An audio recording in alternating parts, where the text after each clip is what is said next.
Saudara, setiap orang tidak luput dari suatu kelemahan dan kesalahan. Kita yang ada di gereja ini, kalau kau sebagai pendeta dan sidang jemaat, kita tidak luput dari setiap kelemahan.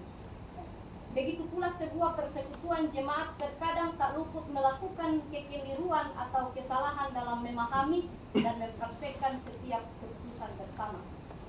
Dalam pembacaan kita saat ini mengisahkan tentang sebuah jemaat yang menurut Rasul Paulus telah melakukan sebuah kesalahan fatal.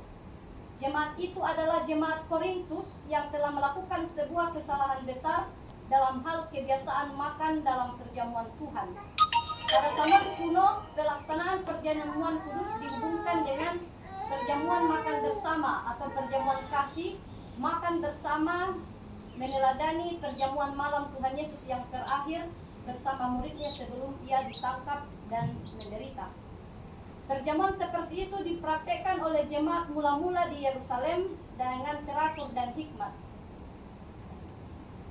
Dan kebiasaan ini juga dipraktek selanjutnya di jemaat Korintus. Mereka kebiasaannya membawa dari rumah masing-masing roti dan anggur sendiri yang diharapkan saat perjamuan makan berlangsung tidak makan secara sembarangan, tetapi dipimpin oleh seorang hamba Tuhan untuk menghayati pengorbanan tubuh dan darah Tuhan. Selain itu, saat makan bersama, orang kaya membagikan makanannya bagi yang miskin. Namun di jemaat Korintus ditemukan oleh hamba-hamba Tuhan dan dilaporkan kepada Rasul Paulus bahwa di jemaat Korintus ditemukan kesalahan dalam melakukan perjamuan Tuhan. Mengapa? Karena mereka melakukannya dengan tidak teratur dan tidak hormat pada tubuh dan darah Tuhan. Apa yang mereka lakukan? Mereka makan perjamuan Tuhan secara tidak teratur dan tidak dipimpin oleh seorang hamba Tuhan. Mereka secara sembrono makan, tidak menunggu tata laksana atau aba-aba dari seorang hamba Tuhan. Mereka juga makan makanannya sendiri, tidak berbagi dengan anggota jemaat yang tidak punya makanan karena mereka miskin. Dari kenyataan inilah sehingga Rasul Paulus menegur jemaat Korintus dan mengingatkan kembali bagaimana pelaksanaan jamuan malam Tuhan Yesus bersama murid-muridnya.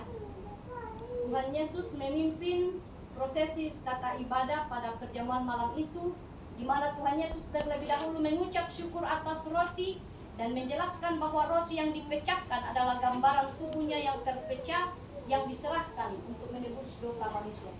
Demikian juga dijelaskan bahwa cawan yang di dalamnya ada anggur adalah perjanjian baru yang dimateraikan oleh darahnya.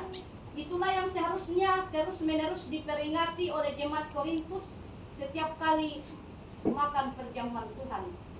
Menurut Rasul Paulus, jika jemaat Korintus makan perjamuan Tuhan dengan tidak teratur dan tidak mengakui tubuh dan darah Tuhan, maka mereka akan kena hukuman. Pasal 11 ayat 29 dan 30 dikatakan,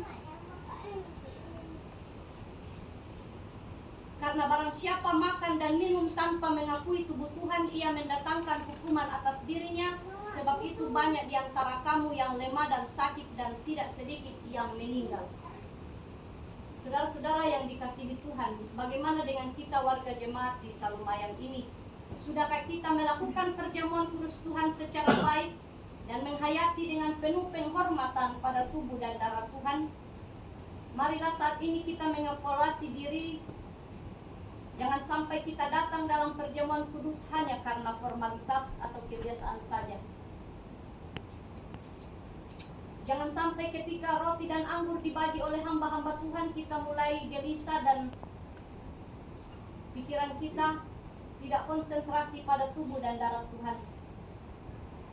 Dan mungkin banyak kelemahan-kelemahan lain. Karena itu saatnya ketika kita diizinkan Tuhan masuk dalam perjamuan kudus hari ini, maka mari terima dengan iman roti dan anggur yang dibagikan oleh hamba-hamba Tuhan, sambil dengan penuh penghayatan dan penghormatan dan penghayatan akan pengorbanan tubuh dan darah Tuhan Yesus yang tercurah di atas kayu salib demi tebusan dosa kita. Jika kita tiba-tiba kehilangan konsentrasi dalam prosesi perjamuan kudus berlangsung, iblis membawa pikiran kita pada hal-hal duniawi, maka segera memohon pengampunan Tuhan supaya Tuhan tidak menghukum kita. Dalam kesaksian Alkitab yang kita dengarkan tadi, bahwa bagi yang tidak menghayati dan mengingat pengorbanan tubuh Tuhan dalam perjamuan kudus, maka Tuhan bisa menghukum lewat penyakit, kelemahan, bahkan ada yang meninggal. Tetapi syukur kepada Tuhan, kita umat Tuhan masa kini masih terus diberi waktu bertobat dan mohon pengampunan, sehingga kita terhindar dari hukuman Allah yang dahsyat. Akhirnya mari kita mempersiapkan diri mengikuti perjamuan kudus dengan hikmat dan teratur, serta mengingat pengorbanan Tuhan yang begitu besar bagi kita. Dia berkorban tubuh, nyawa, dan darahnya untuk kita, menggantikan kita orang-orang yang berdosa ini, sehingga kita selamat dari murka Allah yang dahsyat, baik ketika kita masih di dunia ini maupun ketika akhir zaman tiba. Kita tidak masuk lagi neraka yang menyala-nyala itu, tapi kita masuk surga abadi. Dan terlebih dengan perjamuan kudus hari ini, kita akan dilayakkan Tuhan diperlengkapi secara rohani untuk menerima berkat perayaan Natal tahun ini. Demikianlah renungan firman